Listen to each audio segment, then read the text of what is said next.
and girls, your boy the Dread Man is back with the Week 6 edition of the NFL Fourth and Goal podcast. I'm your host, the Dread Man. Here are my boys Megaton SP and my boy Flipside 10. What's up, fellas? Peace. What's going on, everybody?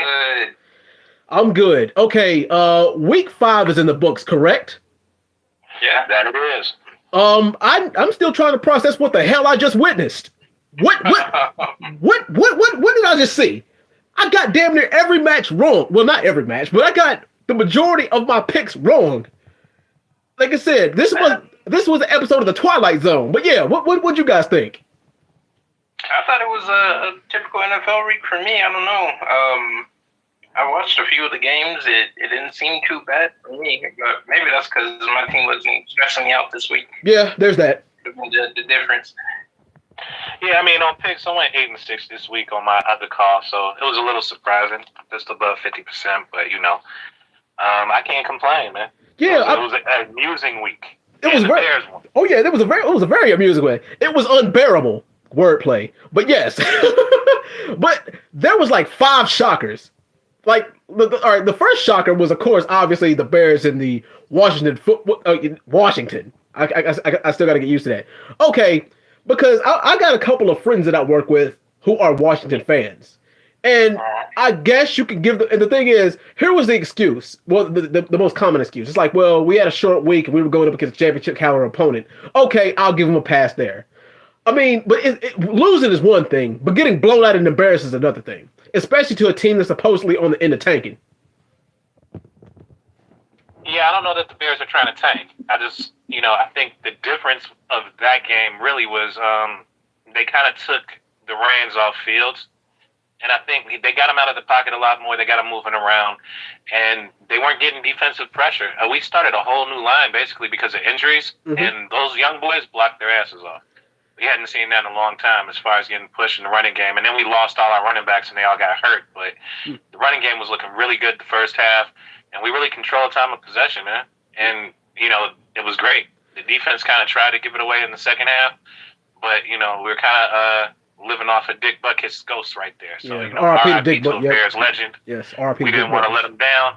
So, we gave him a 40-piece chicken nugget. Yes. I haven't seen the Bears score 40 in literally multiple years. Yeah. So, it's been a while, but it was a beautiful thing, man. I was glad to be wrong on this program last week. But now I say that to say this. Is it too late for them to turn it around? No, it's not too late. I mean, they can sneak into the playoffs. I mean, with the schedule ain't that bad. Yeah. We only got a couple more difficult games, and then the schedule's not really that bad. Yeah. The Vikings underachieving like hell, though. They're like, what, 1-5? I mean, 1-4, 0-5? They're 1-4. They're actually below us right now in the division. Yeah. And we're probably looking at, they're trying to blow up their team right now. Justin Jefferson got hurt. They're in the last year of the contract with Kirk Cousins. They might be getting rid of him. So if anybody's going to tank, it might be them. Yeah. They might be looking for a quarterback. Yeah. Flip, thoughts? I think the Bears have a chance. They're only 2 games behind the rest of the league, or the rest of the division, NFC. Yeah. Mm-hmm. If you really think about it. Yeah. The top teams are obviously going to take the division spots, but they might either sneak one from the Lions or they might sneak one of those wild card spots. Yeah. I mean, if Justin Fields is going to keep playing like this, then I'm going to be a believer. I can't say I'm not. Yeah. He said he was going to go out there and play his whole game. If this is what he meant by that, then yeah, I'm a believer. Mm-hmm. I think he can actually lead this team if he's going to play like this. He's got the weapon this time with DJ Moore. Darnell Mooney is like, I think he can be a good wide receiver too. Mm-hmm.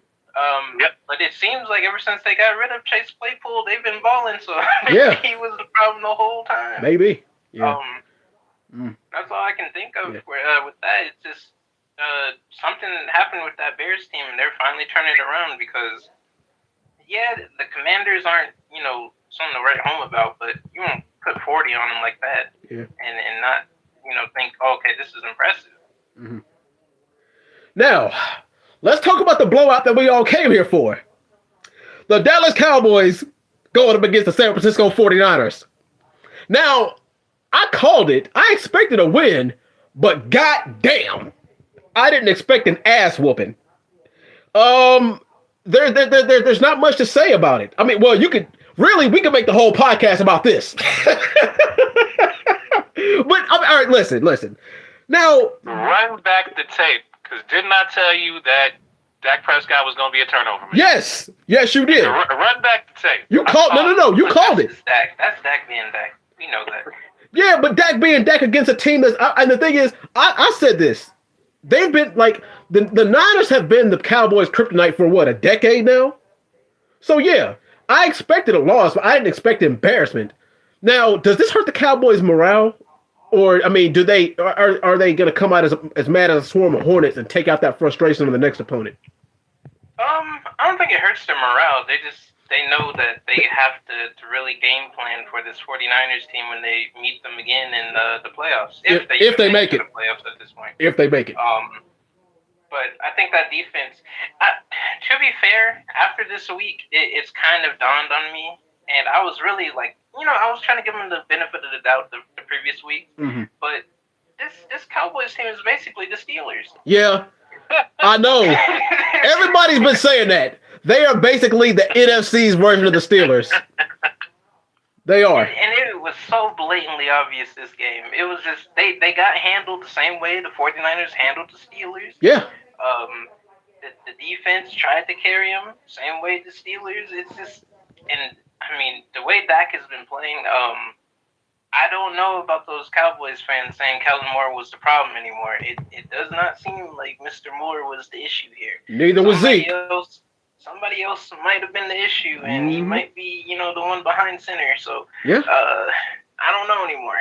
Yeah. But that Cowboys team, I think as long as that defense is healthy, and we know they lost Trayvon Diggs, sky's the limit for them. I mean, the NFC it's an open book right now. Yeah, it is. I can't count them out, and I mean, especially with the Giants and the Commanders in their division, they have some free games to win. So. Right. Oh yeah, definitely. All right. Yeah, but they got to go for a wild card. They won't make it. They're not going to beat out. Oh, they're not beating Philly. No. No. So they got to go for a wild card. They might sneak in with a wild card. They're not a horrible team, but they're not a good team. Yeah, but God help them if they have to go against the 49ers in the first round at home. True that. Yeah. They got some offensive firepower if they can get it together, but Dak is questionable. I think his confidence is shot. Yeah. And ever since that ankle, he's never been the same, really. Oh, no. Oh, ooh, yeah. I remember watching that injury on live TV. That was nasty. Yeah. Yeah, I don't think he's ever really gotten his full confidence back. I think that's what makes him, throw so shaky. Also, I think he got shell shocked, man, and it happened. Definitely. All right, game of the week. Megaton, what was your game of the week for last week? The Bears, man. I could sleep at night. Yeah, you know what I'm saying? It was 346 calendar days. Yes. Since our last win when we got this one. Yeah. That's a very long time. Oh yeah. It was a very long time. Absolutely. So, game of the week for me was that. Surprise of the week, though, I'll go with was Jacksonville beating Bills. Yeah. I didn't see that coming. I was shocked. So that was my shocker of the week, if we'll go for game of the week. That was the shocker for me. Yeah. All right, Flip, what was your game of the week? I got to go with the 49ers Cowboys. It was a fun game for me. Very. Honestly, every time the Cowboys get, joked on Twitter or just like in general, I'm always a fan of it. Right. It's not even from a hate perspective. It's just fun to see the entire football community come together to shit on one thing. Mm-hmm. So it's like, you see the 49ers humiliate them after, the Cowboys are talking a little trash. Michael Parsons was talking a little trash about, Kittle. Debo's talking a little trash. Yeah. So it's always fun to see that rivalry because I guess they don't consider the Eagles rivals. That's what they get for overlooking them because guess what? The entire Twitter football community just opened up a pack. They were smoking on that Dallas pack, smoking on that Cowboys pack. Oof. Yeah, and it's not looking good for them now. Oh, But I mean, that was my game of the week. If we're going with surprise of the week, I got to go with Megatons. I think it might have been Waz or Megaton that brought up the jet lag being an issue for the Buffalo Bills. Yeah. And I guess so. I guess it was. It was. Yeah, And it was a UK game. And we saw last week. Yeah, yeah. Because a UK game for the Jags might as well be a home game. So yeah. Yeah, they had been out there for 2 weeks too. Yeah, that helps. Brought that up, that they had been out there for 2 weeks, and like I just know that plane ride takes a lot out of people. So, definitely. Yeah, man. It was a letdown for them. We thought that they had corrected the ship, and for them to lose to Jacksonville is tough. Yeah. All right. Most improved team of the week. Megaton, who was yours? Do I got to say it again? Do you got to say it again? Most improved? I mean, obviously it should be the Bears, man, but I'm going to sound like a complete homer. But hey, I'm not mad at you. You know what I'm saying? Like, I'm going to go with a surprise in this, the Jets. Oh, wow. Yeah. That's actually not a bad pick. It's not Put up a 31. Zach didn't look bad, man. Like, their running game was outstanding. But they were going up against the Broncos. Yeah, but, you know, given what they've been doing, like, look at what they've been doing, and then look what they did this last week. You know, it's surprising. The Bengals are probably close there, too. Although we expected the Bengals to get off the schneid, but, you know. One of them, too. Yeah, all right, Flip, what was your most improved team of the week? Look, if he won't do it, I will. It's the Bears. Okay. Let's be honest, my brother. We did not expect Justin Fields to put up 40 points. No. We did not expect Justin Fields. I want to say this: the defense robbed him last week of a win. He should have got that. He performed his ass off. So for them to come out and stop them to 20, he made sure that they put up enough points. The team was clicking. We got to give the Bears their flowers on this one. For a while, we really thought they were going to be competing with the Cardinals for the Caleb Williams Bowl. So for Justin Fields to come out here and potentially save his job, I mean, I got to give him props. And I think the Bears are the most improved. All right. And he saved the coaching job for a week. I know that. Absolutely. Yeah, definitely. All right. Now, who gets the ever so coveted choke of the week? I wanted to give it to the Bills, but man, I just feel like giving it to the Cowboys because they didn't even put up a fight. It was sad. Yeah. Like we heard for weeks. We heard for 4 weeks that the Cowboys were the real deal. They were legit.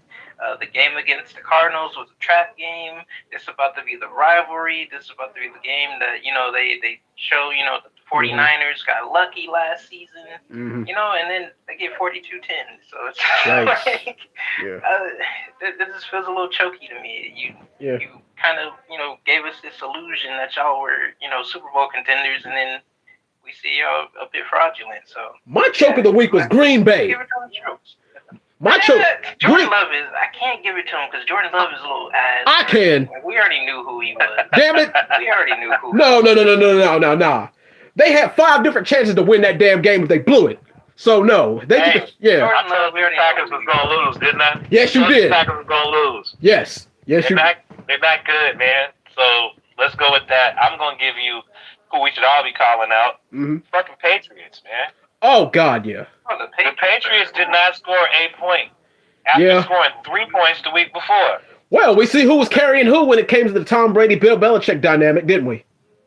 The Patriots are looking horrible right now. I think Bill Belichick has a problem with paying players. He always has. He doesn't respect skill positions like he's supposed to. And the way that the league is designed right now, you need fast receivers. You need good running backs. You can't just fill people in and expect it to be for the culture with a great tight end like he's been doing and having a decent defense. Yeah. The way that he coaches and the way that he builds teams, I think, is outdated at this point for where the league is and how many points people are going to hang up on you and how athletic these defenses are. Absolutely. So he decides to start paying some people. It's going to be like this. Absolutely. All right, week 6. Let's get it. We got the Kansas City Chiefs at home against, the Denver Broncos. Megaton, who you got? Chiefs, Broncos. Come on, man. Real quick, Chiefs. Obviously the Chiefs, man. I don't trust Russell Wilson. I heard Kelsey's not playing, but who cares? Yeah, it doesn't matter. He'll be fine. They'll be fine. Chiefs all day, and I don't even want to talk about Russell Wilson and them. Although I do like that rookie Mims over there. I think, he's surprisingly good as a rookie right now. They need to get him the ball more, see what he can do. I don't know if Russell's even trying to get him the ball. Judy's been looking all right from a wideout standpoint, too, but that team ain't to be trusted, and their defense is pitiful. So, Chiefs, and let's go with the score of 28-14.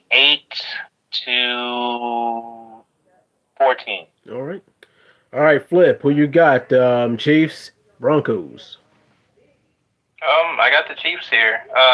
Travis Kelce or not, I mean, this Broncos defense is terrible. Like, Patrick Mahomes could run on them all game, and they wouldn't even think about trying to stop him. They wouldn't adjust to it or anything. So I can't trust this team. I like Russ. I like what he's been doing this year. I think that he's got the weapons to do things. It's just that when your defense is, giving up, so many points a game, it's kind of hard to get into a rhythm fast enough. Mm-hmm. Clearly, he needs a little time to get into a rhythm. We see that with all these comeback games that they're having. It's just, it's kind of sad. It's kind of sad to see it, and it's not going to change against the Chiefs. The Chiefs are a high-powered offense, even without Kelce. So, I got to go with the Chiefs 27-20. And to speak on the Marvin Mims thing, because I do like Marvin Mims too. Right. That's Sean Payton's fault. Got him on a snap count for some reason. If you don't get him out there as your third wide receiver and let him run at least 60 routes, like, come on. The man is showing himself to be a top receiver for your team, and you're limiting him. So, Sean Payton blunder once again. Yeah. Game breaker and a good return man too. Oh, absolutely. You need to let him get the ball more. Just put the ball in his hands and let him do what he does. Yeah.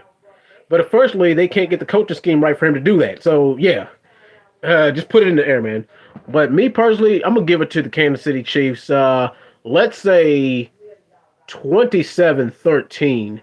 I'm confident because, I mean, I believe that it's not because Russell Wilson's shown that, he has some worth left. But it's just that team around him is, it's imploding. It is. Like, it seems like the team around them doesn't really have an identity. They're not the defensive juggernaut they used to be. They don't have the offensive puzzle pieces. The secondary is not scary. So what can they do against a juggernaut like Kansas City? Just hope that they can choke it away? Not likely. 27-13.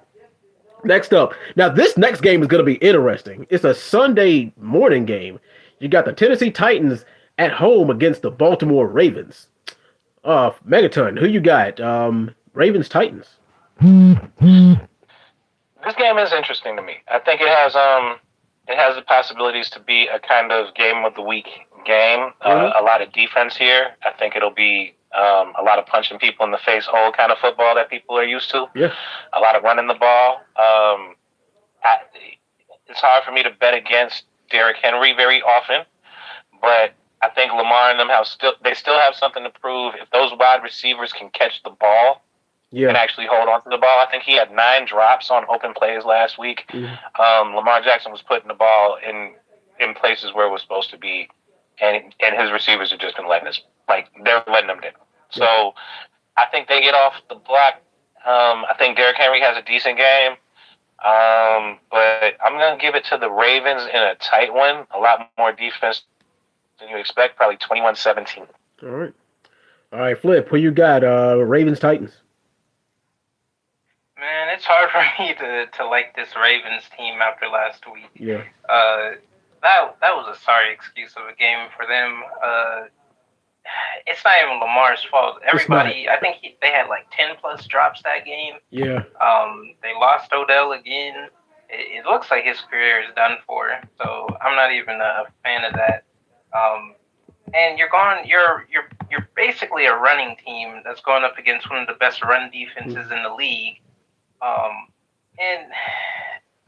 Honestly, it looks like Tannehill and D-Hop are finally finding, that spark. Yeah. And that's something that's bad for a lot of teams, because if Tannehill's got a weapon he can rely on, then that just opens up the run game for Derrick Henry a lot more than we've seen these past few weeks. So, as much as I kind of want to lean towards the Ravens in this, I think I'm going to go with the Titans in this game. I think coaching-wise, I kind of like Mike Vrabel's system.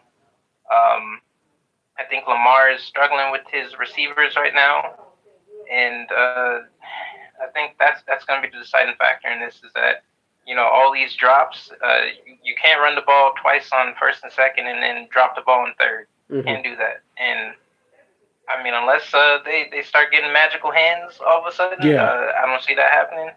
I got the Titans squeaking by in this one. I'll say 23-20 over the Ravens. Now, Baltimore can't possibly drop 2 home games in a row, can they?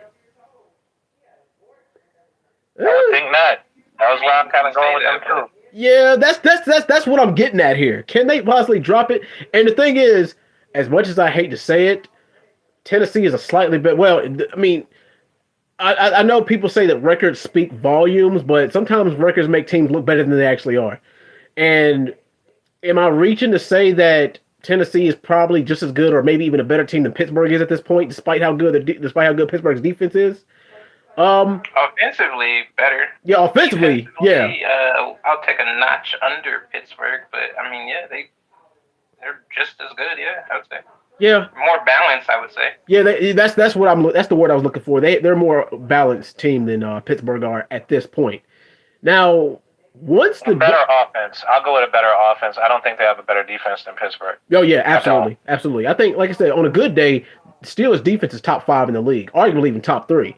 But yeah, Baltimore. Like I said, my biggest thing is, can they possibly lose 2 in a row, and those 2 being road games? It is very possible, especially if it's anything like the last game. But I think Lamar's going to come out like a pissed off Hornet and just start slinging the ball. Well, actually, you know what? I think he's going to do the opposite, because everybody likes to call Lamar Jackson a glorified running back. And he's like, all right, y'all want to call me a glorified running back? I'll show y'all a glorified running back. Let me run for 150 yards and get 2 touchdowns. All right, let me do that. The thing is, I feel like that if they do that, if they abandon the passing game, or if they abandon the long passing game and just do little short slants and like little jet sweeps and read options and stuff like that, I think they might fool Tennessee. I think that, or do you think that Mike Vrabel might see that coming? You think, oh yeah, I think he's my difference maker. I'd say my difference maker in this game, honestly, is the run game. I don't think they get the run game established. I think Henry's going to be all right, but there's this monster. His name's Roquan Smith. Oof. I don't know if you're familiar with him. Am I ever? He's kind of like led the league in tackles before. He's probably one of the better linebackers that you've had.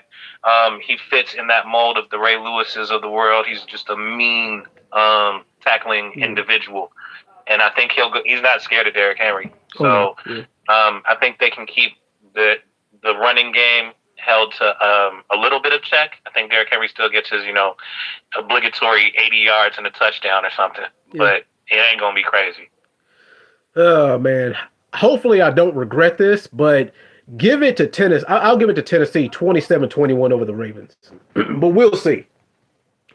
Hey, leave me on the island. It's okay. Look, if the Ravens receivers start catching balls, they got this win easy. That's all it is. But dropping all these damn balls. But if Ryan Tannehill gets clicking with D-Hop, who the hell in that secondary is going to stop him? I mean, the Ravens have guys. I just think they on IR right now. So. But they can't exactly. Yeah. I mean, he beats 90. He like 1-on-1. He's damn near unbeatable. They're gonna have to double team D-Hop. But yes.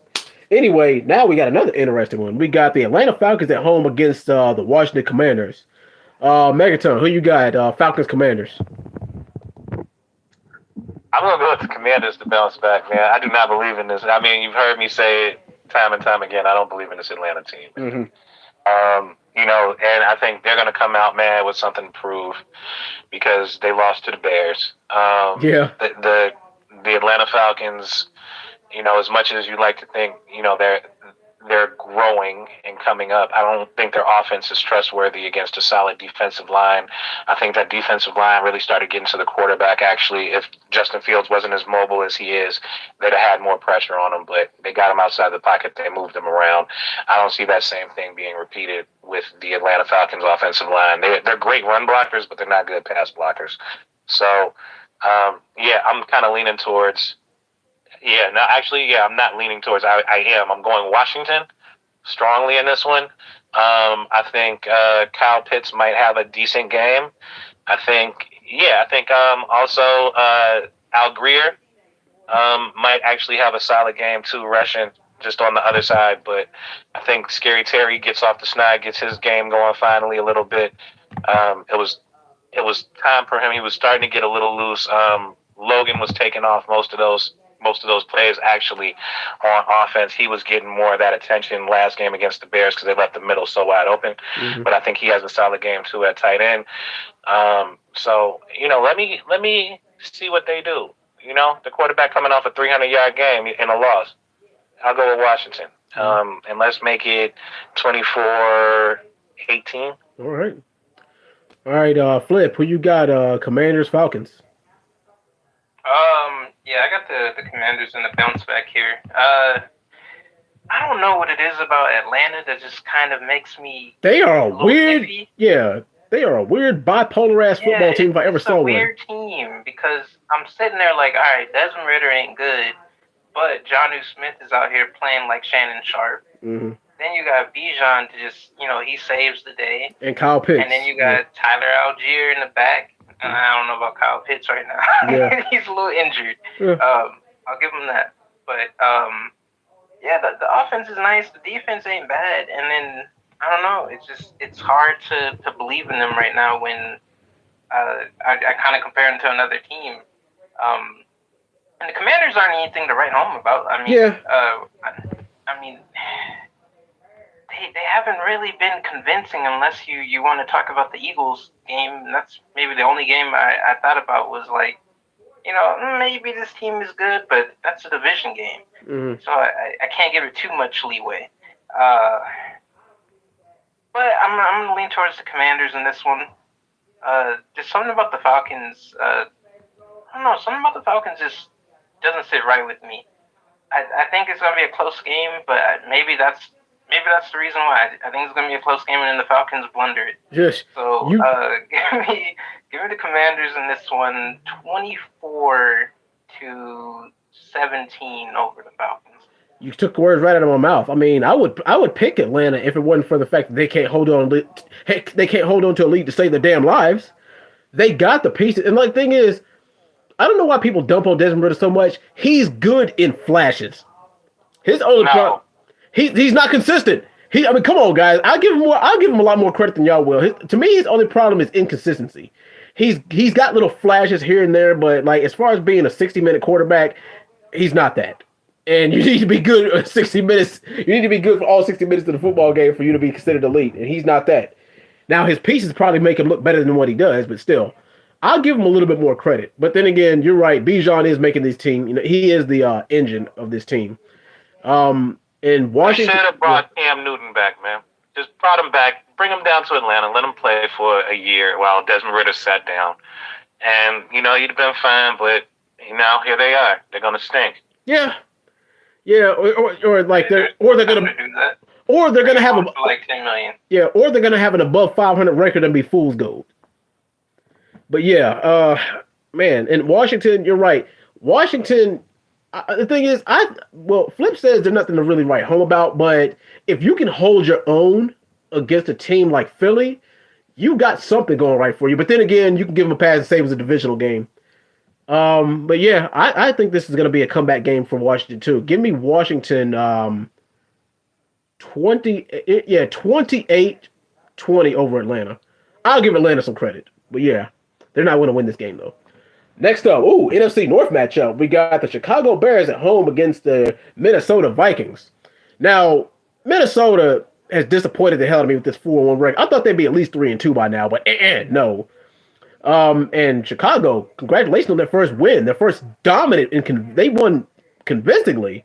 Like I said, a lot of people make the excuse that Washington was on a short week, but hey, everybody has those. But yeah, I mean, if Justin Fields keep balling like this, especially since the home game, and I don't know how many times I got to repeat this, but with Minnesota, and the thing is, like, we don't know what's happening with Justin Jefferson, but it's like if you live by Kirk Cousins, you die by Kirk Cousins, and I think this is gonna be one of his downspout games. So going ahead and give me the Bears 28-23 over Minnesota. Megatone, who you got? Bears Vikes. We do know what's up with Justin Jefferson. He's about to be out for at least 4 games. They got him on hamstring. They said they're not going to rush him back. They're probably going to put him out on IR for a little bit. Yeah. So that was the most recent update there. So all y'all fantasy people go cry because I know y'all drafted him like first or second draft, depending on where he was. So there's that. I got to go with my Bears, man. You know, it's at home. We normally play the Vikings pretty tough. Mm-hmm. We didn't beat them at all last year, and we normally can get one off on the Vikings. So I'm going to go with that. I don't think that they open it up. I'm not sold on Matson as a starting running back, and I think they're running back by committee right now. So I don't think they get the running game going too heavy on us. The passing game I'm not worried about. And I think the Bears have something to prove again. I think they got some momentum. I think they're excited. I think they want to get a home win. They haven't won at home in so long. They want to win in front of the people. Mm-hmm. So we got to win in front of the people. And I think this is the week we get it. So I'm going with the Bears. And I think it's going to be tight because I think the defense is going to mess around in the second half and let it get way closer than it needs to be. Right. But let's go 24-21. Okay. Big. Alrighty. All right, Flip, who you got? Bears, Vikings. Man. I know we ain't got no Justin Jefferson there, but for some reason I'm feeling like this is like the emergence of Jordan Addison. I feel like this is the game where we see him really shine. And I think he can do it in that Justin Jefferson role. Mm-hmm. The issue here is, the Justin Fields and the Bears they got momentum. They're on a roll. This Vikings team, it looks like they're on their way to falling apart. They've lost too many games. They lost their best receiver. He probably won't even be there next year. Contract talks haven't done anything with them.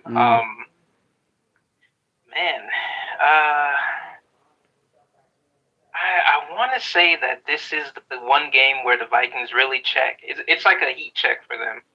They see if they can actually survive without Justin Jefferson for 4+ weeks.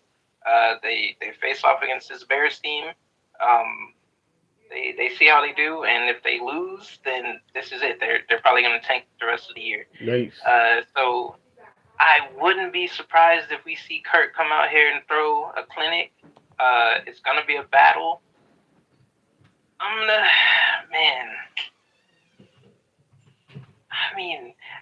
only leaning towards the Vikings in this one just because. Oh wow! I feel like I'm only leaning towards them because I feel like the way they play defense, which is heavy blitz, it might frustrate Justin Jefferson a little bit in that pocket. I know they blitz a ton. It's probably about 60+% of their plays are blitzes. Mm-hmm. If they're just doing that and then switching up the schemes on them a little bit, it might help them out.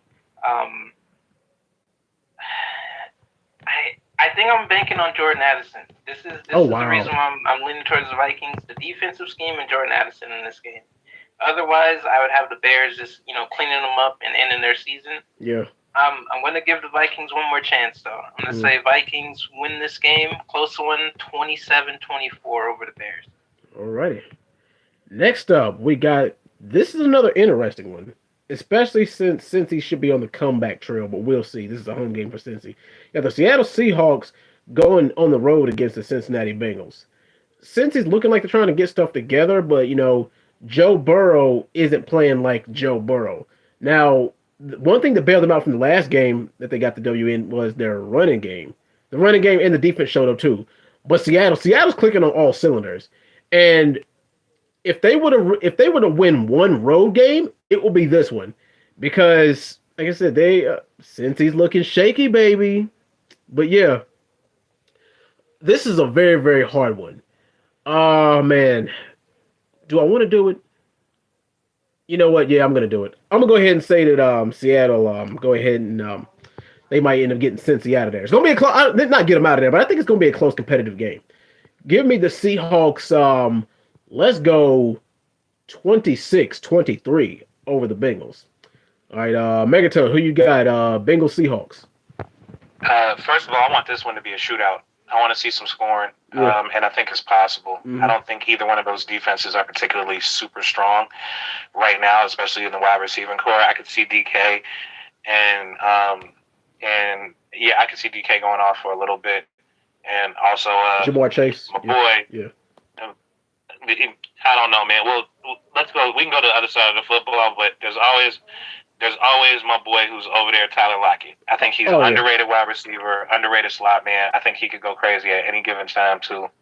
I think they're a great tandem, so I would love to see that. The only thing that gives me pause is that they're still not very established on the running game out there yet. They still kind of go back and forth with whether they have a bellwether back out there in Seattle. So there's that. On the other side, I think Chase goes crazy. Is T. Higgins still? He's still fine, right? Yeah. So, I think he's good to go. Yeah. So if T's back out there too, I think they do fine on offense. Burrow's looking good. He's moving around in the pocket. They actually got him some motion right now too, so it looks like he's more comfortable. That calf is kind of healing up, they can run the ball better. I don't particularly think Seattle's run defense is super strong either. So I think, good balanced offensive game. Hopefully it becomes a shootout. I'm looking at this one to be like 35, 31, Cincy. All right, Flip, who you got? Seahawks, Eagles. Seahawks, Bengals.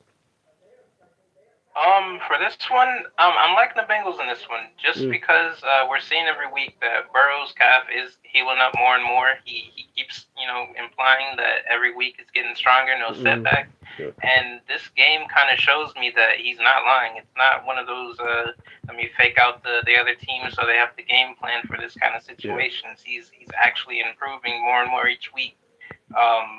Ja'Marr Chase is Ja'Marr Chase. He's going to get the ball as long as Burrow can actually, get it to him.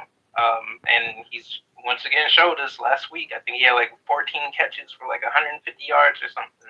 15 receptions. 15 receptions. There you go. Yep.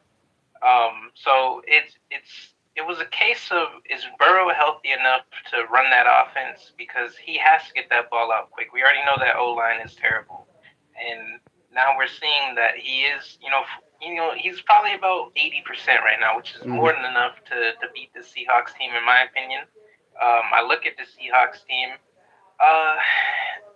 It's a good team. It's not bad. It's just I don't think that Geno at the helm is going to beat Joe Burrow at 80%. I like DK. I like Jackson Smith-Njigba. I like Tyler Lockett. I like Kenneth Walker. Defensive side of the ball, they're not bad either. But I just don't think that Geno can win a shootout against Joe Burrow that's not injured. And plus, I think that the Bengals defense isn't that bad. I think it's a pretty solid defense when Burrow is actually able to move the offense on the other side. If they're sitting there for 40 minutes and trying to fight and keep them in the game, then it's a different story. It's a little bit rougher on them. But there's some dogs on that team. I got the Bengals in this one. 31-27 over the Seahawks. All right. Next up, we got the Cleveland Browns at home against the San Francisco 49ers. Now, the 49ers put on a clinic last week against the Cowboys, and they probably have one of the most dangerous offenses in the league. I'll go ahead and say top 3. And damn it, I don't think they're number 3. Because look at all the pieces they got, especially when they're healthy. McCaffrey, Kittle, Ayuk, Deebo Samuel. Brock Purdy's proven he's the real deal. And Cleveland's known for having a rock-solid defense, especially that front seven. The thing is, like, I just don't know what to make of Cleveland this year. Because they're hot. They're like one of the most hot and cold teams you could think of. And you can't be a hot and cold team against a team that like the 49ers. So with that being said, give me the 49ers over the Browns in this game. Let's say 31-21. Megaton, who you got? Niners, Browns. Make it real easy. It's the 49ers. Not sure that we have enough health right now on the Browns If you're looking at the quarterback position, obviously Watson was kind of shaky. He's not fully healthy. I don't think him at not 100% has a chance against that 49ers pass rush and that defense between Wagner and Bosa. Wagner's a bad man. We know this. Yeah. It's scary what they can do. Myles Garrett and all those folks. God bless y'all defense. I think y'all will be demoralized by halftime. It's a lot to chase around those weapons. We just ran down them, between Debo and Ayuk, and then Kittle, and then you got Christian McCaffrey. You got Brock Purdy ain't lost a regular season game yet for real in life. So, look at what you got to deal with, man. I think that's too much for the Browns. Give me the 49ers pretty easy. Let's go 31-17. All right. Flip. Who you got? Who you got? Browns, Niners. Yeah, I got to go with the Niners there for sure. Even if Deshaun Watson was 100%, I don't even know if I would even take the Browns on this one.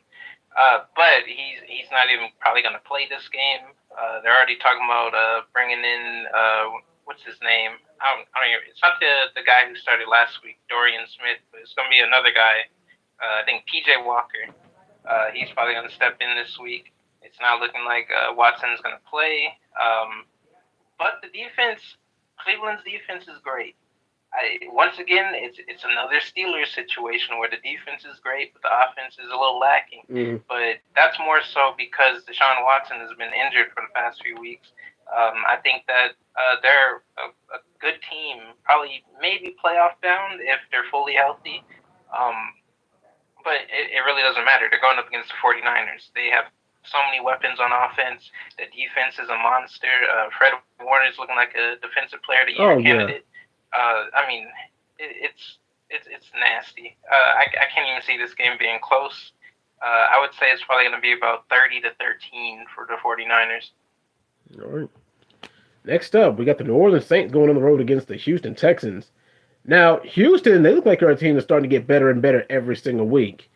New Orleans, they're 3-2, but they're a shaky 3-2. And the reason why is because it seems like they're all over the place. But the thing is, they can scratch out games if their opponent falls on their own sword, which kind of has been the case with a couple of their wins. But yeah, it looks like, they're starting to get, in Houston, they're starting to get things together over there. The quarterback's solid, the running game's okay. The thing is, for me, it's the blocking. They're actually, that O-line is really, really, really stepping up, and that's making him have a lot better in the pocket, giving him time to throw those passes. And the New Orleans secondary is just, it ain't as scary. They're serviceable, but they ain't as scary as they used to be, because I don't think that he'll be scared to throw down the field on them. I think this is going to be a very, very close one. Give me the Texans, though. Let's say 24-23 over New Orleans. Megatone, who you got? Texans Saints. It's hard for me to pick against my favorite for, offensive rookie of the year. I think C.J. Stroud is going to be that. Yeah. I'm still on the C.J. Stroud bandwagon. I love what they've been doing. I'm just worried about their defense right now. It looks like Derek Carr is picking it up against mediocre defenses or against teams that don't put up a whole bunch on offense. They can put some points on the board. They finally got Kamara back. He's looking like he's stepping back into the groove of things. That wide receiving core is tough. It's been tough for a minute, and if Carr's on the same page with them, I think it could become a long day for that Houston secondary. So I want to lean towards, I want to say Houston, but I think New Orleans can pull it off. I think they have the better defense right now, too. This is a tough one. Let me go close game, and New Orleans edges it by maybe a field goal. So let's go 24-21. All right, Flip, who you got? Saints, Texans.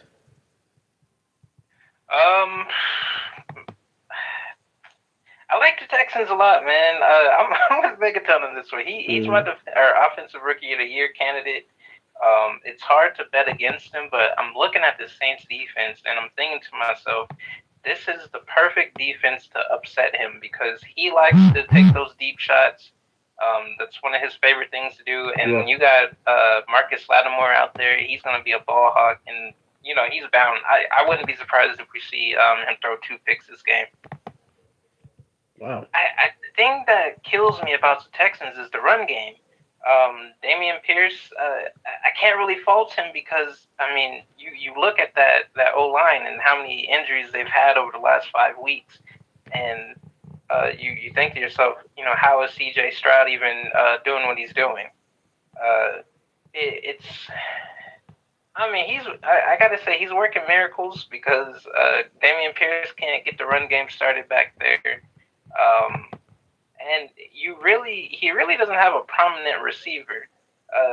We don't really see a big, a big superstar type guy out there for that team. They got, Robert Woods. I think Tank Dell's out with a concussion.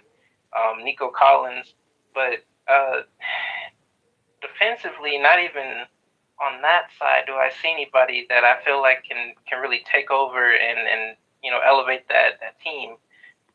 So for them to even be in, talks for, winning games it's a surprise. So props to him. I just don't think that this Texans team is built to beat this Saints team. Like Megaton was saying, Alvin Kamara's back. That's another weapon for Derek Carr. I think Chris Olave is going to be back this week too. He's still got Michael Thomas. And that defense is nasty. It's still one of the best defenses in the NFL. So when I see all that, I got to go with the Saints here. I'll say it's going to be like a 23 to probably 20. No, I'll say 24 to 20. Saints take it over the Texans. All right. Next, oh my goodness, NFC South divisional matchup. You got the Jacksonville Jags at home against the Indianapolis Colts. Both of these teams are 3-2. I think we got a classic on our hands with this one. I mean, Jacksonville looked good against Buffalo last week, and Indy. Well, you know what? Robinson, he's out next week. I mean, yeah, he's gonna be out with a concussion for what, 2 weeks? Yeah, Anthony Richardson. Anthony Richardson. Oh no, he's got the AC sprain. Oh, he's got the same injury that Derek Carr has. Yeah, Anthony Richardson. He's probably out for a couple weeks. Yeah, I'm reading it right now. 2 to 4 weeks. Yikes. Man, and the thing is, they got to rely on Gardner Minshew. Now, Gardner Minshew is serviceable, but I mean, hey man, don't hate on the porn star mustache, man. Don't hate on the porn star mustache, Joe. He gets busy, man. Yeah, he was nice when he was when Richardson got his first injury. Gardner Minshew went in there, and he started balling out. So we can't really say that they're gonna fall off too much because I feel like, to be honest, he should be a starter in this league, and there's a spot for him in Atlanta if we're being truly honest. Yeah, maybe. But yeah, there's a spot for him in a lot of places if we're being honest. Yeah, because there's a lot of guys need a QB. Man. Yeah, there's a lot of guys need a QB right now, starting QB. But yeah, do I trust him against that Jacksonville squad? At home, no, but I think it will be a dogfight. Give me the Jags 27-23 over Indy. Megaton, who you got? Jags Colts. Yeah, I do think this is going to be a really fun game. Let me just start by saying that. They got my other vote for Defensive Player of the Year over there running amok in Indianapolis, Zaire. Zaire is the real deal. If y'all don't know about Zaire Franklin, he's a dog. I think he's a lot to deal with for anybody. I think he runs that defense like a quarterback runs offense. And he is masterfully handling that defense over there. So shout out to him. Pittman Jr., he's doing all right. I mean, between him and what's the other one? Josh Downs. Mm-hmm. Josh Downs, I think they have a decent wide receiver core over there. They just got Jonathan Taylor back. He might get back in the groove, but Zach Moss has been doing more than a serviceable job too. So that's an ugly 1-2 punch on offense. I really like what they're doing, but Jacksonville's been really hot recently, and they just came off that win with the Buffalo Bills, but they're also coming back from being overseas, and I think that might take its reverse toll on them. Mm-hmm. As much as I think, Etienne's been running all over people recently too, having a great year over there. But, Trevor Lawrence is doing decent, but I don't see it. I don't see them winning this one. It's a divisional game. Divisional games are always tough. And I just think the Colts are going to come out and they're just going to have more energy. And I trust the Colts defense more. So give me the Colts in this one, but I think it's going to be a fun game, man. I think it's going to be somewhere around like 27-24 and a lot of fun. All right, Flip, who you got? Colts, Jags. Yeah, I agree with Megaton. This Colts team it's a well-oiled machine, man. You got like he said, Zaire is out there controlling that defense. They stopped Derrick Henry to 40 yards. Yeah. So you know he's a real deal out there. It's something about this Jacksonville team. It feels like the chemistry isn't completely there for them, but they're still balling out. Travis Etienne, he's killing on the ground. I think that's one of the main reasons why this team is looking as great as it is because the run game is looking great. You go against the Colts, I don't think that run game looks as great. Meanwhile, over there in Indy, you got a two-headed monster now with Zach Moss and Jonathan Taylor. You really don't have to worry about Gardner Minshew having to control the team because Jonathan Taylor and Zach Moss can run all over the team. I mean, the Jacksonville Jags defense isn't the greatest, so we already know that. And then you got Michael Pittman, Josh Downs. You got the team to make some noise out there on the offensive side. The defensive side is solidified. I just can't see Trevor Lawrence. I mean, there's always the thought of Trevor Lawrence, making a comeback. I saw it last year in the playoffs. Yeah. But I think this Colts team is good enough that I don't want to say that Gardner Minshew is going to outduel Trevor Lawrence, but I think the offense is going to outplay the Jacksonville offense. So let me get the Colts in this one, 30-24 over the Jags. That's bold for a Jags home game, but all right, I'll respect it. I think the jet lag also plays a part in it. Just like Megaton was saying. Yeah, true. Yeah, and there's no fall off between Richardson and Minshew. Like, not for real, other than somebody who's a little bit more experienced. I think you get more experience in Minshew, and you just lose mobility when you have Richardson. You lose that extra running ability from a running back, wide receiver. I mean, a quarterback, but I don't think the wide receivers suffer at all. If you look at their stats on the season over games played, man, they're basically a mirror match. Average, 6.9 versus 6.7 for Gardner per play. It's not different. So, and Gardner has a higher quarterback rating. Mm-hmm. So, yeah, give me them. Mm-hmm. All right. Next up, for the love of God, the Miami Dolphins at home against the Carolina Panthers. Let's make this short, sweet, and to the point. We know what kind of animal the Miami Dolphins are. Carolina hasn't shown a damn thing this year. If we don't get enough, if it might be part 2 of the Dolphins versus the Broncos, but yeah, give me the Dolphins 35-6 against Carolina. Megaton, who you got? Who you got? Dolphins. I got Adam Thielen getting a whole bunch of passes, man. I got that. Because it's going to be a long day for that Panthers defense, man. I know we lost Achane, which hurts, but I think Mostert steps right back in and does what he does. He was doing a great job running anyway. They kind of had a two-headed monster there. It's just you had Achane putting up 10 yards of carry, which is insane. Yeah. And then you had the rest of that offense, too. So I hope that young man gets better, man, because he looks real special, putting up 200 yards a game as a rookie and just doing what he does.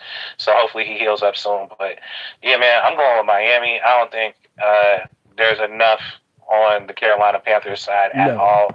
Miles Sanders is hurt. Chuba Hubbard, can do what Chuba Hubbard does, but that ain't going to help much. So I don't see them running the ball too efficiently or effectively. But, shout out to my man Adam Thielen, man. I think this is a 10-reception game for him and a losing effort pretty bad. Let's go Miami 42. Carolina 23 from garbage points. Wow. Oh, okay. Yeah, all right. I could definitely see the garbage time points. All right, anyway, Flip, who you got? Panthers, Dolphins. Oh, this is a Dolphins game. This looks like a 42-16 game to me. I know they lost Achane, but Mostert, like Megaton was saying, he's just going to plug in there, and he's probably just going to get about 18, 19 carries this game. They still got Jeff Wilson coming back from IR. The rest of the team is healthy, so they got Chase Claypool this week now, so another piece they can add to that arsenal. He's a cancer in the locker room. I don't know, man. Yeah, you know what? He might be mad because he's gonna play behind what's his name, Robbie Chosen. Mm-hmm. So I can't see this Carolina team doing anything. They're a work in progress for the next 2 years. So yeah. 42-16. I got the Dolphins. All right. Next up, oh boy, we got the Las Vegas Raiders at home against the New England Patriots. The Patriots organization is in shambles right now. Bill Belichick doesn't. Normally he cooks up a good plan for everybody, but then again, he's going up against his old protege. Jimmy G's going up against. That's what he's going up against. Can Belichick cook up a good enough plan to go up against Devontae Adams? Is the question. And even if he is able to nullify that, can he stop that running game? The answer to that is, I don't think so. So with that said, give me the Raiders, let's say 24-17 over the Patriots. Megaton, who you got? Patriots, Raiders. Yeah, I gotta go with the Raiders. For everything you just said. I think you're exactly right. They're in free fall right now as an organization. You can't trust Mac. You can't. No. And it's not a thing anymore. The question is whether they were going to bench him or not. But who you going to bring in? Yeah, Bailey Zappi? Yeah. Bailey Zappi? Yeah. No. Man, I don't trust any man named Bailey. Nothing. So, that part too. Ramondre, he can run the ball. He'll be all right, but he's not getting any clearance behind that line. It looks really bad for that offense. That offense scored 3 points in the past 2 weeks. Like, I cannot bet in any good favor against an offense that scored 3 points in 2 weeks. I'm sorry. That's the abysmal pits. I think they're on a record. If they do that again this week, they might be on a record-breaking streak of being horrible for quarters. Yeah. They're already just ruining that man's legacy out there for Belichick. So, give me a Josh Jacobs rushing touchdown and a Josh Jacobs receiving touchdown. Give me a Devontae Adams putting up some numbers on them because he's going to demoralize that team. And, the Raiders win pretty easily in this one. The question is how many points do the Patriots score? And I think they're held to single digits again. I don't think they stink that much. I'm going to go with them scoring maybe between 6 and 9 points, and I'm leaning towards 6. So let's go with 6 points for them, and let's go with 27-6. All right. Raiders. All right. Flip, who you got? Raiders, Pats. All right, I'm going to be the odd man out here this week. I'm going Patriots. Okay. The reason being, Belichick's favorite thing to do is take a team's best receiver out of the game. We see it every week. You can go back and look. He just likes to zero in on one guy, and we see that Jimmy Garoppolo. He's not the greatest quarterback when it comes to being turnover prone. I think that's going to be the issue this game for me. I saw in the Green Bay game, he was very, very close to throwing a lot of picks. He kind of telegraphs his throws a little too much. The thing is, Devontae Adams is slant God and saved him. Mm-hmm. I think with Belichick being the defensive guy he is, the defensive mastermind he is, this might be his. I know the last 2 weeks have been bad, but this is the easiest defense he's had in the last 3 weeks. Mm-hmm. So with that being said, I think Mac Jones isn't going to have too hard of a time against this Raiders defense this time around. The offense can actually get going. I think they can stop Garoppolo in this defense or this offense for 3-4 quarters. I think they can hold them to low numbers and maybe sneak a win out, which I think is going to be the outcome here. Give me the Patriots in this 23-20 over the Raiders. All right, so Flip has made me revise my score. Oh, okay. I'm going to go with 9 points instead of 6. Okay. They're not breaking single digits, man. Yeah. But I'm gonna go with 9 points, man. All right, you just to be generous. A little bit further. Just to be generous. Okay. All right. Next up, this is going to be a very, very interesting matchup. You got the Detroit Lions on the road against the Tampa Bay Buccaneers. Now, the Bucs, I mean, even though they're in a sort of kind of weaker division in the NFC South, they're under the radar. A lot of people are sleeping on them. Now, whether they make any noise, whether they make the postseason or make any noise in the postseason remains to be seen. But Detroit's an animal, even though they got a significant injury. But I mean, come on, guys. I mean, Detroit is lighting them up right now. I actually do see this being a close game, more close than people give it credit for. But I got the Lions edging this one out. Give me the Lions. Let's say 27-24. All right, Megatone, who you got? Lions, Bucks. Baker Mayfield is quietly trying to make his play for comeback player of the year. Yes, he is. He only has 2 interceptions. I think that's an interesting thing for him. He had been turnover prone. He's not putting up a ton of yards passing, but he's trying to do what he can do. So I'm not too mad at him. He's got Mike Evans looking like typical Mike Evans for the most part. It's tough. That defense over there, I think it's losing a step. So, the Tampa Bay defense, I think, versus the Detroit offense is what you're going to run into. David Montgomery is a hell of a running back. He was great in Chicago. Sad we had to let him go, but he's stepping right back into that role over there. Mm-hmm. And between him and Gibbs, he's taking Gibbs' job away. Like, he took it from him. It's the David Montgomery show right now with Jahmyr Gibbs as a backup. So, kind of looking at that with that running game, I think they have 2 capable backs. We know what St. Brown does. Amon-Ra, Amon-Ra gets down. So he's going to do his thing. Josh Reynolds is having an emergent season again, too. I love what they're doing over there. Their tight end, that Laporta dude, is a stud, man. I don't know. Detroit just keeps getting tough tight ends, man. Year after year. They went from Hockenson, got rid of him, and then this Laporta dude steps in, and he's quietly having a pretty damn good season, too. So, I really like what they're doing over there. I'm going to go with Detroit in this one, and I'm going to say Detroit statement game. That they can do it against teams that are on an upswing too. Yeah. So let's go with Detroit 34 and Tampa Bay 21.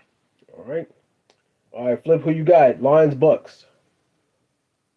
I like the Lions in this one. I think it's gonna be a pretty good game. It might be a game of the week kind of situation here, just because Mike Evans is back from that hamstring.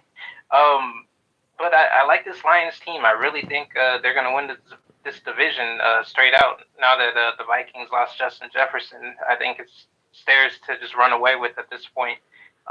Like Megaton was saying, David Montgomery has been running like a beast this year. Mm-hmm. He's looking like those old school workhorse backs that the Steelers like, funny enough. They just haven't had one in a minute.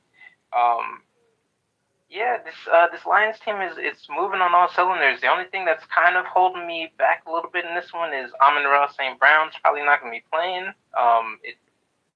It doesn't look like whoa. What happened to St. Brown?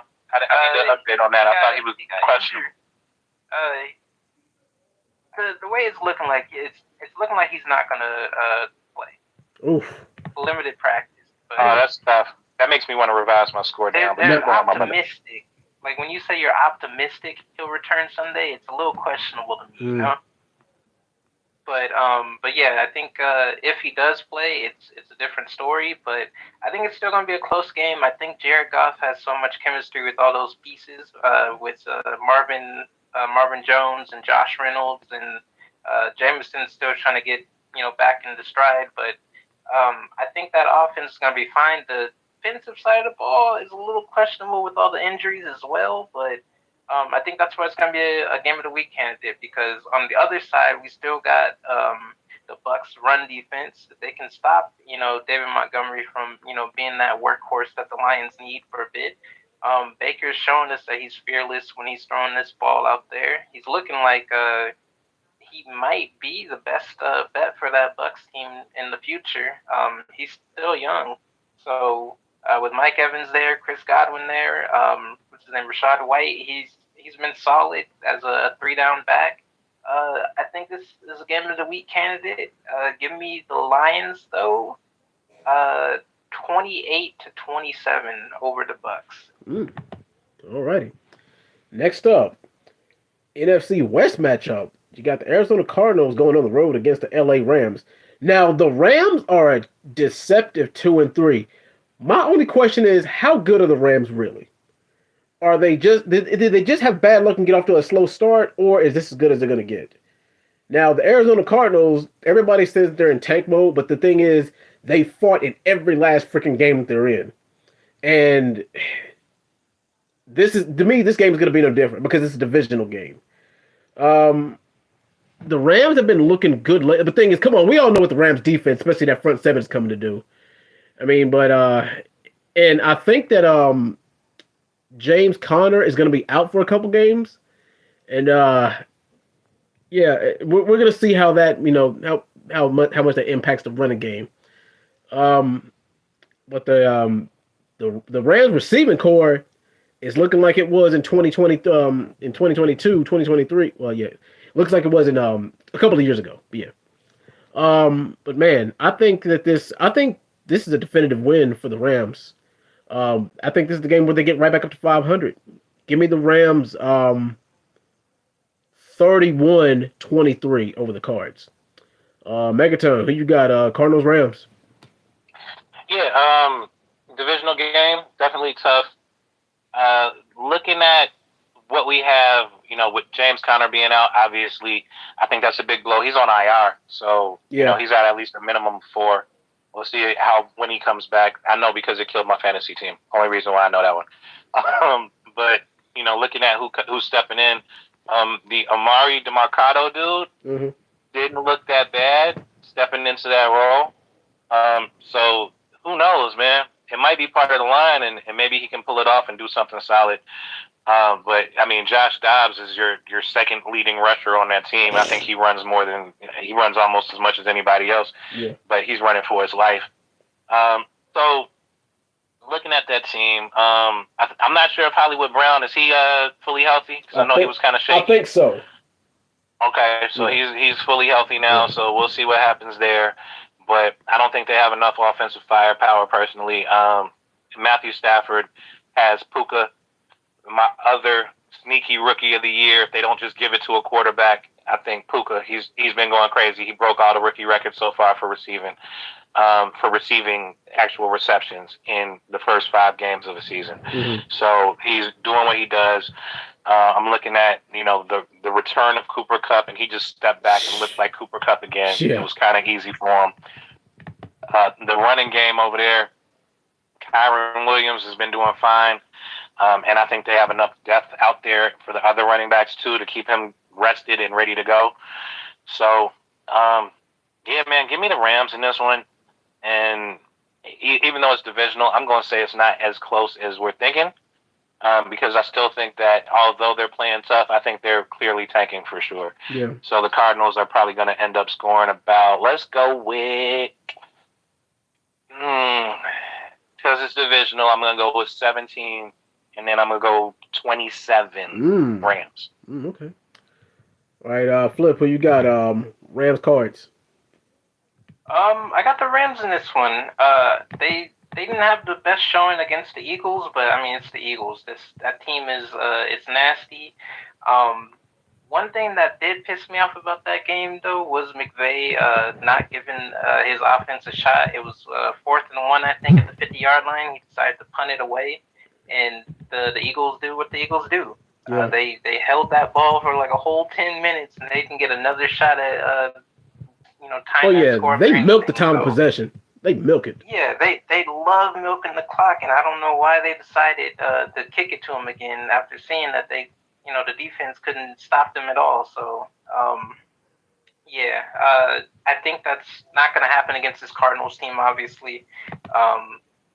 There's no James Conner on the offensive side, but like Megaton said, the fill-in, I don't know how to pronounce his name, but he was looking solid, so they might lose a little bit a step in the running game, but they might not. I like this Rams team. The more Cooper Kupp gets more play, the more we see Puka looking kind of like it's the Robert Woods Kupp connection again out there. Mm-hmm. I do think Puka is a better fit for this team than Robert Woods was, though. And Kyron Williams in that backfield. The offense looks good. The defense, I mean, you have Aaron Donald on your team. Yeah. As long as you got Aaron Donald, you're always a threat. Yeah. So, give me the Rams in this one. I'd say like 27-20 over the Cardinals. Yeah. And that running back name is Amari DeMarcado. It's a fun name. DeMarcado. Yeah. Amari DeMarcado. Yeah, that was going to be rough. I don't need him to be playing. I need James Conner to go back. All righty. He's 2 steps away from being John Connor. I always think about the Terminator when I hear James Conner. Dun, dun, dun, dun. But yes. Anywho, now, oh boy, we got the Philadelphia Eagles on the road against the New York Jets. Trap game? Maybe? I don't know. Well, you know what? Maybe I'm giving the Jets a little bit too much credit because I don't trust Zach Wilson to outduel Jalen Hurts worth a damn. I don't.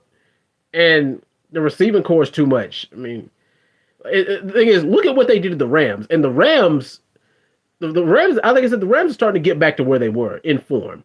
And, like, look at what they've done over the past couple of weeks. So, I don't care if the Jets are at home. But the thing is, a lot of people say that the Jets, their home isn't really a home game. So, can we really, with what the Eagles have done the last couple of weeks, they faced a lot better competition than the Jets. Am I supposed to believe that the Jets can beat them? Unless they completely crap the bed, then nah. Go on ahead and give me the Eagles in this game. Give me the Eagles 28-20 over the Jets. Megaton, who you got? Jets, Eagles. Hey, man, you know Philly only like 90 minutes away, right, from that stadium? Straight up the turnpike. Yeah. Philly might make this feel like a home game. It's going to be a lot of green and white anyway because both of them wear green and white. Yeah. So you're not going to be able to tell. I think Philly easy in this one. You know, the defense over there, I do not want to hate on that Jets defense. I think that Jets defense is very valid, okay? So let me say that. I said that last week, too.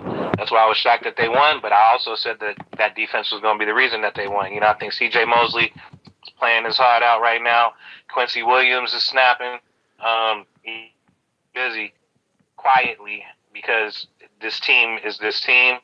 You know, Sauce is still out there being Sauce. So that defense looks good. Garrett Wilson, if they can get him the ball, we know what kind of talent he is. And Breece Hall in the running game, man, like, say what you want, man, but dude averages like 7.2 yards a carry. That's mean. Extremely mean. Like, if you really want to look at stats and get in there with dude, like, he's been one of them. And that last game, he really showed it to people, too. So, you know, I wouldn't say underestimate him, but I definitely wouldn't say trap game. I think, you know, they got the legend AJ over there on the other side. AJ Brown goes crazy.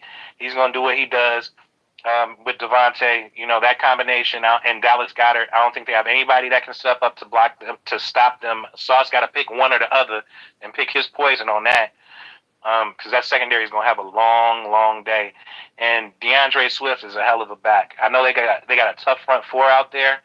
and some solid linebackers out there too in the Jets. But that's how they dominated time of possession. Like Swift is just running, and his jersey been selling out because everybody is morons and they think Taylor Swift and they buy that jersey for some reason. I don't know why, but his jersey sales went up just like Travis Kelce's. Check it out, fun stat. So give me them. Give me DeAndre Swifty with at least a rushing touchdown in this game and possibly a receiving touchdown too. I like A.J. Brown to kind of go off this game a little bit because I think you got to commit to either him or Devontae and Eagles, or you got the Jets. I got the Eagles. Okay, look, we can talk about how Zach Wilson is looking a little better. He's kind of leading that team a little bit. Breece Hall looks great. I agree. Breece Hall is outclassing Dalvin Cook 100%.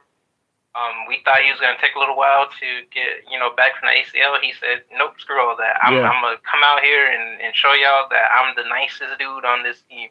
So he has shown that. The issue with me is that, you can have a great run game.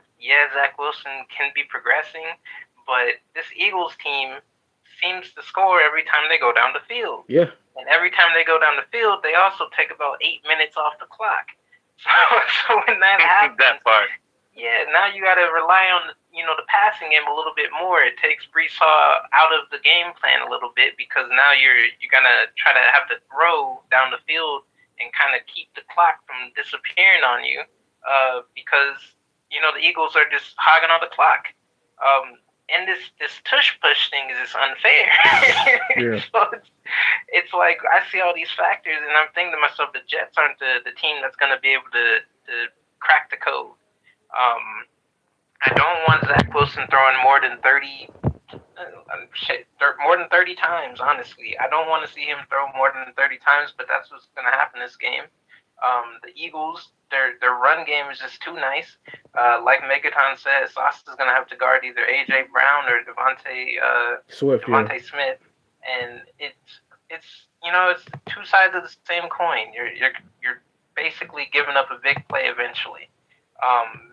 DeAndre Swift, the Swifty God, he's out here killing it in the run game as well. And then you got Jalen Hurts. He can just take off on you and get a quick 10-yard. And we saw the last week they tried to shoulder tackle him, and he just big-bodied his way to a first down. So when I see all this, I'm thinking to myself, the Jets they're not that guy. They're not that guy to beat this team. So give me the Eagles in this 31-20 over the Jets. All right. Next up, prime time. You got the Buffalo Bills. It's the Battle of New York. Well, I'd be more excited about it if it wasn't so damn predictable. Yeah, but Bills, Giants. Oh my God, the Giants are a dumpster fire. They disappointed me. I mean, I thought they'd be 2-3, but they're 1-4. Buffalo, they had a tough loss last week against the Jags, but I think they're going to get back to form as where they were because the Giants, they're just not scary at all. The New York, they went from being the New York Giants to the New York Gnomes. So yeah, the Bills with the definitive win here. Give me the Bills, 31-17. Bills. Megaton, who you got? Bills, Gnomes. I mean, Bills, Giants.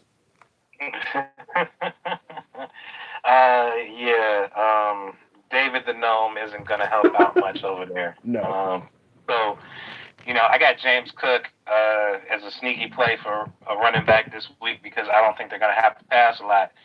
I think Stephon Diggs is going to, do what he does, but other than that, I don't see them having to pass the ball very much. No. I think James Cook goes for over 100 yards maybe. It might be ugly early. I'm going Buffalo heavy in this one. Also, I called it last week. I'm going to call it again this week. Darren Waller, sneaky tight end play, because they're going to have to pass to catch up, and he can't get the ball. Danny Dimes cannot get the ball to wide receivers correctly. For some reason, he can get it to a tight end over the middle for about 7 or 8 passes a game. So I'm going to look at that again. Honestly, I might put them in a single-digit squad, too, this week for the Giants. I ain't mad at you. I don't want to, but they could very easily score between 9 and 12 points. I'm going to be kind to them, though, and give them 13. And I'm going to give Buffalo 31 and heavy run, very little passing. All right. Flip, who you got? Giants, Bills. Oh, this is a terrible game for the Giants. They can't catch no breaks this year. Their schedule needs to get easier quickly, or else they're just they might as well just tank for Caleb Williams too. Yeah, but get Daniel Jones out of there as soon as possible. You know what? I would keep Daniel Jones on the roster with that $40 million contract and just pretend like it's just Caleb Williams. Yeah. Just go for it because the Bills are about to smoke them. This Giants team, the O-line is terrible. Even with Tre'Davious White out, I don't see Daniel Jones doing anything in that passing game. Saquon, I think he might be back, but even then, he's probably still, forcing himself to come back early. I'm not a fan of this Giants team this year. The Bills should run the score up in this one. I'm gonna say 35-10 Bills. All right. And last but not least, the Monday night game. You got the Dallas Cowboys going up against the returning LA Chargers. Chargers had a bye week last week, and hopefully they can recuperate. Well, they're right at 500, so we'll see how it goes for them. Now, also, once again, I got to ask the question: do the Cowboys drop 2 straight, especially with the way they lost last week? And more importantly, do they drop 2 straight against a team that's coming fresh off a bye week? Y'all fellas have to ask yourself these questions here before you make a decision. So, a Chargers win kind of wouldn't surprise me here at all.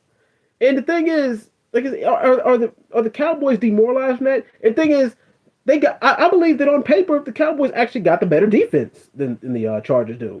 I believe they do. But the question is execution. Are they going to be able to execute?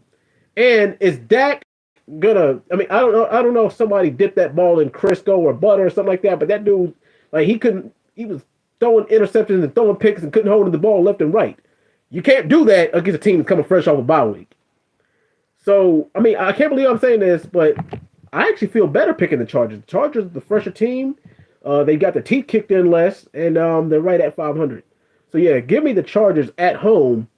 26-23 over the Cowboys. Megaton, who you got? Cowboys, Chargers. Eckler ain't gonna come back, right? He's Austin still Eckler. Questionable. They're saying he might come back, but he probably won't. So you're running Josh Kelly. I don't think this team is good without Austin Eckler. I think Justin Herbert's exposed right now. All he has really is Keenan Allen. Mike Williams is hurt. Palmer hasn't stepped up to kind of take that slot over and be that next person. Neither is Quentin Johnson.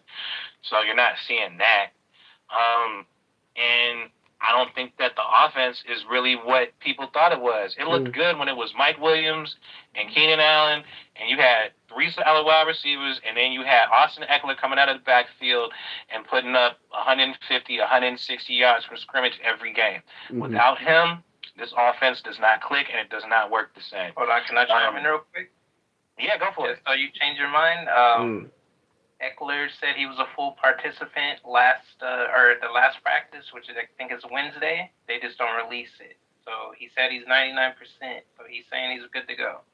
So first game back, Austin Eckler, first game back against this Dallas defense that's coming off of being embarrassed. I think, and I don't like to do this because I like what Flip said earlier. I like to have the collective football community rejoice in the misery of Dallas fans.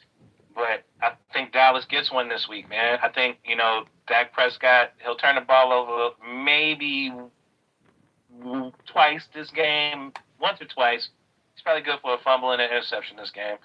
But I don't really trust this defense, man. I don't trust the Chargers defense. No. I don't think they're good. I really don't.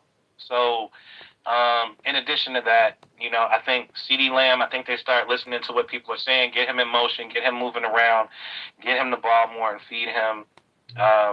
I think Tony Pollard finally, gets busy again. He got bottled up by that defense last week, but I think this week he gets busy again. And yeah, man, I don't know. Micah Hyde and them boys ain't playing with nobody. Micah Parsons, rather. I'm sorry. Micah Parsons and them ain't playing with nobody on the other side. Yeah. You know what I mean? You already got that. I don't know. Give me Dallas. In an amusing game, though. I think this game will be fun. On Monday night, we'll actually get a Monday night game that's worth staying up for. Yeah. Let's go with somewhere around 28-24. All right. And Dallas. Oh, okay. All right, Flip, who you got? Chargers, Cowboys. Man, this one's gonna be a rough game. The thing is, I'm having some hope in the Chargers just because it's looking like we're getting Eckler and Derwin James back this week. We haven't had Derwin for about two weeks, I think. I think this bye week was a blessing, being an early bye week this year. Let these guys get healthier. We might even get Joey Bosa back this week. And if we can have our defense at full strength, even then I still think it's a little questionable. But it might have just been J.C. Jackson. Now that he's gone, we might be back to the old Chargers from last season when he tore his patella. Yeah. So we've got some guys in the secondary, and I think the issue was J.C. Jackson. He didn't fit into the system, and I think that leg injury is a little bit too much for him. And I mean, I hope he does well on the Patriots. But, I think this Chargers team is better without him. With that aside, just thinking about this Dallas offense is kind of throwing me off because one, our run defense is ass. So Tony Pollard is probably going to run all over us. But the thing that kind of gets me a little bit excited for this is that Dak is looking like the Dak of old. Yeah. Because when we came into this season, Dak was saying to himself, I'm not throwing more than 10 picks this year. And he goes and throws 3 against the 49ers. So to know he's turnover prone kind of gives me hope that this Chargers team can come out here and make it the good game. Herbert and these guys, with Eckler back there, I like it. With Josh Kelly back there, hell no. Josh Kelly might be the worst running back in the NFL right now. Eckler, on the other hand, I think he works. I think a person who used to play.